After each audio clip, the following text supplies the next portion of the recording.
Okay, so question 6. So we're just going to integrate this. Now this is going to be a reverse chain rule question. So if I rewrite my integral as 2 plus x to the power of negative a half dx, it's easier to see. So with the reverse chain rule, the derivative of the inside of this bracket is 1, so it's going to become 1 over 1, and then n plus 1. So this plus 1 will make it 2 plus x to the power of positive a half. So this is going to be times by the half on the bottom. So the 1 will stay here and the 2 flicks up to the top. Okay, so my final, when I integrate this between these bounds, I'm going to be putting it into 2 plus x 1 over 2 like that. And I'm going to substitute in 7 and negative 1. So when I substitute 7 in, I'm going to have 2 times, that'll be 9, square root of 9 is 3, minus 2 times 2 minus 1 is 1, square root of 1 is 1. That's going to give me 6 minus 2, which is 4. So our answer is D. Okay, the distribution of the subjects is given below. Each mark by a student is shown.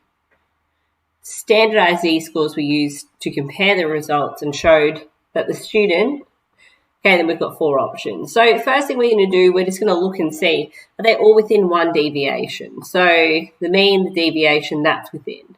Mean, deviation, that one's within. Mean, deviation, that one's within. So we're going to have to do some more maths here. It's not easy to disclude one just based on that.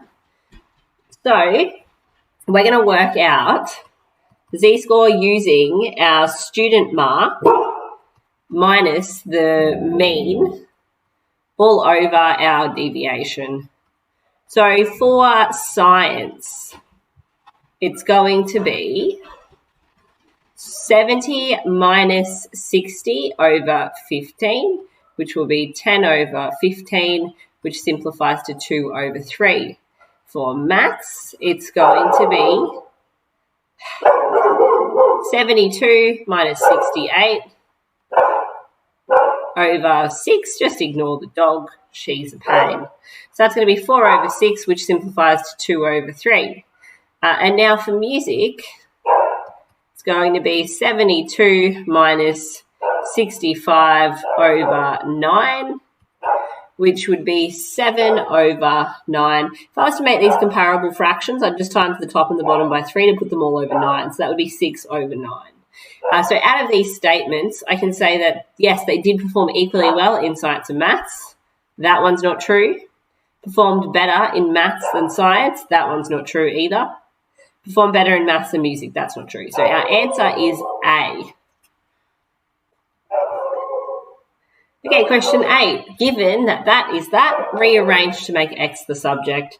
First thing I'm going to do is I'm going to take the 5 across by dividing by 5. Now I'm going to take the e across by making it ln y over 5. Then I'm going to divide everything by 2 or multiply it by a half. Equals x. Now that doesn't match any of these yet, so we need to go one step further. So I'm going to take this half back up and apply it as a power.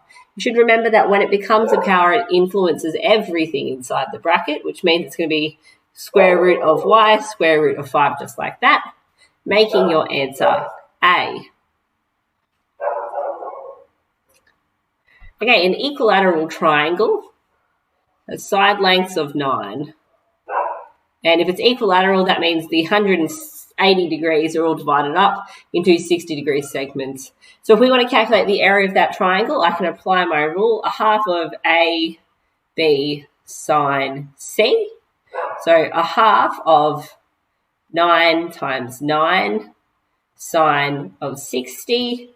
Do the hand trick. So when I do the hand trick for that, it becomes root 3 on 2. So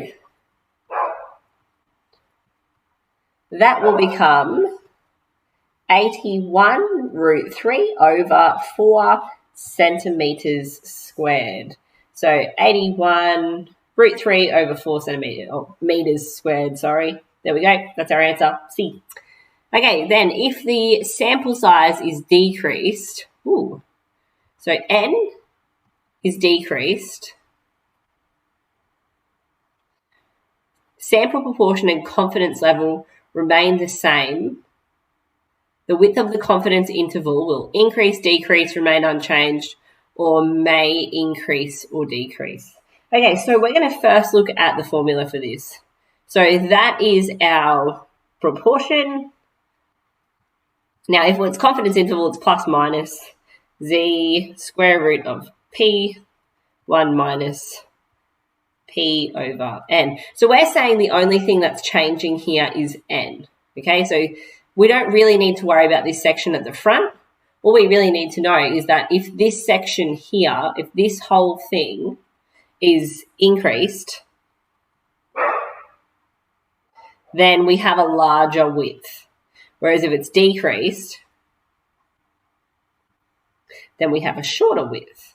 So let's just test what happens. We're going to let n equal 9 and 16. You might notice that I'm choosing nice square numbers just to see what happens. So nothing else will change, but if I put 9 into that bottom thing, then it would end up being z. On the top, I'd still have the p bracket 1 minus p divided by, now that would get square rooted as well and become 3. That's why I've chosen these numbers. And for the other one, it would be over 4. Now, if you think about sharing a block of chocolate, you get more chocolate if you share between 3 people versus if you share between 4. So when n is a smaller number, it's going to increase the size of those bands. So your answer is going to be A.